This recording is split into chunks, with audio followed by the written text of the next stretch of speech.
നമസ്കാരം. കൊടകര കള്ളപ്പണ കേസിൽ ഇഡി സമർപ്പിച്ച കുറ്റപത്രത്തിൽ പരാമർശിക്കുന്ന ആലപ്പുഴയിലെ ട്രാവൻകൂർ പാലസ് ദുരൂഹമായി തുടരുന്നു. തന്റെ ഹോട്ടലിനെ കുറിച്ചല്ല ഇഡി പറയുന്നതെന്ന് തുഷാർ വെള്ളാപ്പള്ളി വിശദീകരിച്ചതോടെയാണ് ഇത്. അതിനിടെ പലവിധ അഭ്യൂഹങ്ങൾ ട്രാവൻകൂർ പാലസിനെ ചൊല്ലി ഉയരുന്നുണ്ട്. രാജകൊട്ടാരത്തിന്റെ ഭൂമിയാകാം ഇതെന്ന വാദവും സജീവമാണ്. ഏതായാലും ആശയക്കുഴപ്പം പരിഹരിക്കാൻ ഇഡി ഉദ്യോഗസ്ഥരും തയ്യാറാകുന്നില്ല. കൊടകരയിൽ കൊള്ളയടിക്കപ്പെട്ട 3.56 കോടി രൂപ ആലപ്പുഴയിലെ ട്രാവൻകൂർ പാലസ് വക സ്ഥലം വാങ്ങാൻ കേസിലെ കോഴിക്കോട് സ്വദേശി ധർമ്മരാജൻ ഡ്രൈവർ ഷാജിർ കൈവശം കാറിൽ കൊടുത്തുവിട്ടതാണെന്നാണ് ഇഡി നിലപാട്. BDJS സംസ്ഥാന പ്രസിഡന്റ് തുഷാർ വെള്ളാപ്പള്ളിയുടെ ഉടമസ്ഥതയിൽ ചേർത്തലയിൽ പ്രവർത്തിക്കുന്ന ഹോട്ടലിന്റെ പേര് ട്രാവൻകൂർ പാലസ് എന്നാണ്. എന്നാൽ കുറ്റപത്രത്തിൽ പറയുന്ന ട്രാവൻകൂർ പാലസിന്റെ ഉടമസ്ഥൻ താനല്ലെന്നാണ് തുഷാർ പ്രതികരിച്ചത്. SNDP യോഗം ജനറൽ സെക്രട്ടറി കൂടിയായ വെള്ളാപ്പള്ളി നടേശന്റേതാണ് ഈ ഹോട്ടലെന്ന് ഏവർക്കും അറിയാം. അതിന്റെ നടത്തിപ്പ് ചുമതലയും ആധാരവുമെല്ലാം മകൻ തുഷാർ വെള്ളാപ്പള്ളിയുടേതാണ്. BJPയുടെ സഖ്യകക്ഷിയാണ് BDJS. തിരുവിതാംകൂർ കൊട്ടാരത്തിന്റെ പേരിൽ ആലപ്പുഴയിലുള്ള ഏതെങ്കിലും ഭൂമിയെക്കുറിച്ചാവാം പരാമർശമെന്ന് തുഷാർ പറഞ്ഞതായി മാതൃഭൂമി റിപ്പോർട്ട് ചെയ്യുന്നുണ്ട്. അതേക്കുറിച്ച് തനിക്കറിയില്ല. താനുമായി ബന്ധപ്പെട്ട കാര്യമല്ലാത്തതിനാൽ ഇഡി ഇക്കാര്യം തന്നോട് ചോദിച്ചിട്ടുമില്ലെന്നും അദ്ദേഹം വ്യക്തമാക്കി.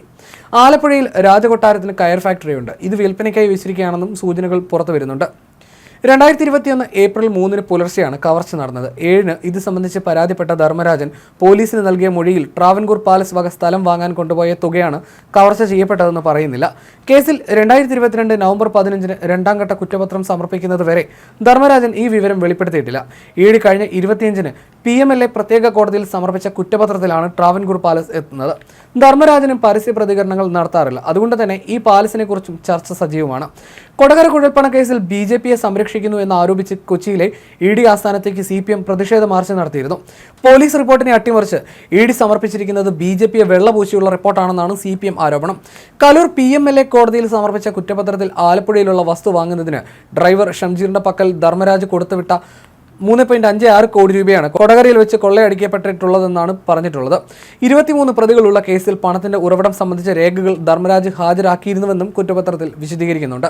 കൊണ്ടുവന്നത് BJPയുടെ പണമല്ലാത്തതിനാൽ ഇനി തുടരന്വേഷണം വേണ്ടെന്നുമാണ് ഇഡിയുടെ വാദം. എന്നാൽ കേസിൽ BJP ബന്ധം വ്യക്തമായി വെളിപ്പെടുത്തുന്ന പോലീസ് റിപ്പോർട്ട് BJPയെ രക്ഷിക്കാൻ ഇഡി അട്ടിമറിച്ചെന്നാണ് CPM ആരോപിക്കുന്നത്.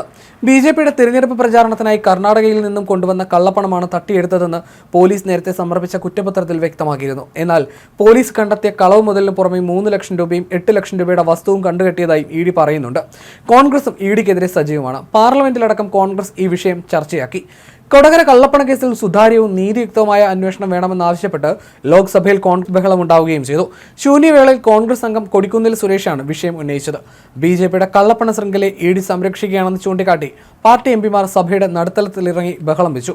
കൊടകര കേസ് വെറും ഒരു ഹൈവേ കവർച്ചയല്ലെന്നും കണക്കിൽപ്പെടാത്ത 3.5 കോടി ഉൾപ്പെടെ ഹവാല ഓപ്പറേഷനാണെന്നും സ്വതന്ത്രവും നീതിയുക്തമായ അന്വേഷണത്തിന് റിട്ടയർഡ് ഹൈക്കോടതി ജഡ്ജിയെ ഏൽപ്പിക്കണമെന്നും കൊടിക്കുന്നിൽ സുരേഷ് ആവശ്യപ്പെട്ടു.